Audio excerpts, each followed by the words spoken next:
Bom dia, galera do Café com a Palavra, tudo bem com vocês? Rapidinho, compartilhe o vídeo, curta, certo? Nos ajude a chegar a outras pessoas. O seu compartilhar, o seu curtir, ajuda que o YouTube indique para outras pessoas o vídeo, fechou? Fechou. Bom, quem aí já brincou, que já viu, os mais coroas já brincaram com isso, ou já viram, quando quebrava-se um termômetro, aquele termômetro de botar embaixo do braço, que ele era de mercúrio, caía aquelas bolinhas de mercúrio no chão, se espalhava tudinho, a gente ia, pegava uma bolinha, que ela se dividia, a gente encostava uma na outra, ela ficava uma bolinha maior, e daqui a pouco a gente juntava todo aquele mercúrio no chão, numa pocinha de mercúrio só. Por que eu estou te falando isso? Porque nós somos assim. Olha só, quando você sai do seu país ou do seu estado, acontece muito isso. As pessoas da mesma região começam a se juntar. Então você tem aqui uma comunidade de africanos, de indianos, de brasileiros, de americanos, de canadenses, e assim vai embora. Né? Vai se juntando. Cabos verdianos, etc, etc. Aí junta mais para um bairro, mais para uma região. E aí a gente vê que as pessoas vão se juntando novamente. O que eu quero te falar é que muitas vezes Deus põe fogo no parquinho. Deus põe fogo no parquinho para que haja um dispersamento. Por que eu estou te falando isso? Eu estava dando uma olhada aqui em Atos, nós estamos falando de Estevão. Estevão foi preso, foi apedrejado, né? Foi morto. E quando Estevão é morto, há uma grande perseguição à igreja. E aí acontece isso aqui, vamos lá, capítulo 8 de Atos. Também Saulo consentia na morte dele, quer dizer, Paulo, consentia na morte de Estevão. Fez-se naquele dia uma grande perseguição contra a igreja que estava em Jerusalém, e todos foram dispersos pela terra da Judéia, Samaria, certos apóstolos. Ou seja, pá, começa a perseguição, pipoca cristão para tudo quanto é lado, certo?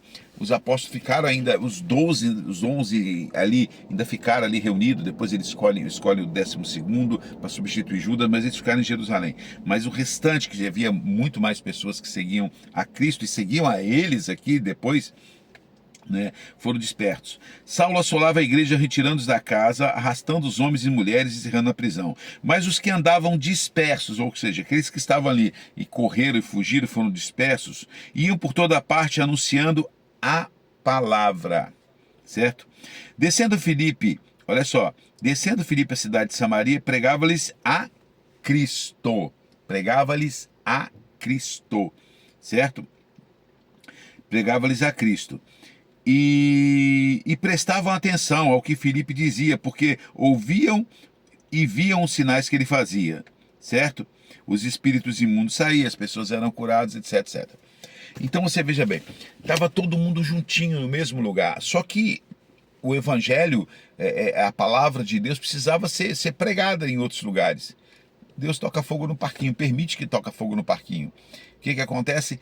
Sai gente para tudo quanto é lado. E aí você vê, eles iam pregando a palavra, né?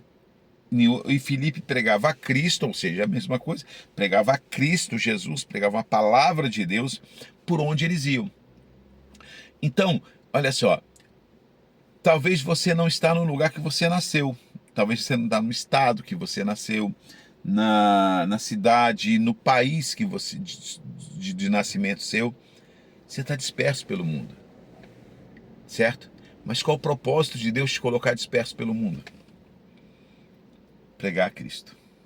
Pregar a Cristo. Agora existe uma coisa, para mim fazer isso eu preciso estar cheio da palavra dele.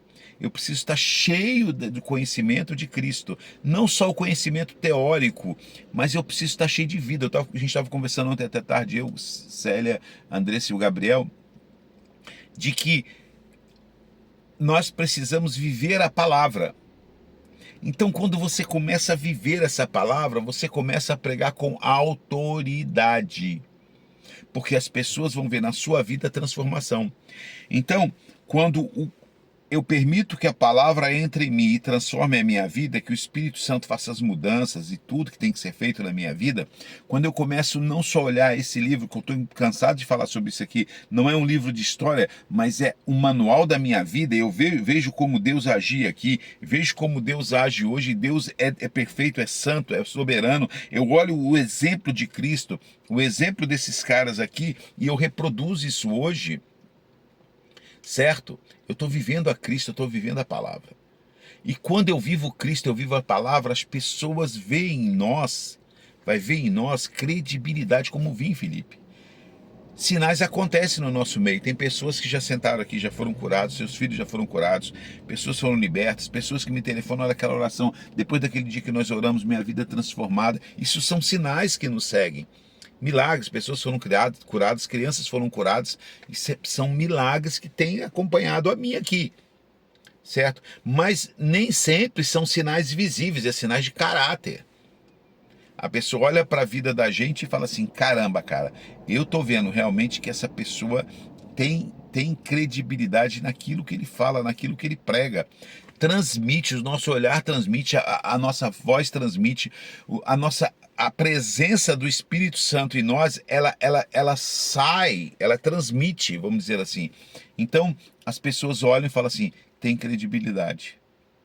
Porque eu estou sentindo a presença de Deus quando essa pessoa fala. Mas para isso nós precisamos nos encher da palavra e viver essa palavra, porque senão a gente se torna hipócrita. E aí as pessoas falam, esse aí eu conheço. Ele fala muito bem, mas não vive o que prega. Então, sabe, você está disperso, você está fora do teu país, fora da sua cidade, onde você está disperso? Saiba, muitas vezes o Senhor permite que ponha fogo no parquinho para que a gente se disperse, para que a palavra dele chegue a outras pessoas. Você é um portador de Deus, é um porta-voz de Deus para outras pessoas. Agora, se prepare para ser esse porta-voz. Se encha da palavra, oração, busca de Deus e transformação. Permita que essa palavra transforme a sua vida. Aí você vai pregar com autoridade, falar com autoridade, viver com autoridade, Cristo na sua vida, e as pessoas vão ver e serão transformadas. Até o nosso próximo Café com a Palavra.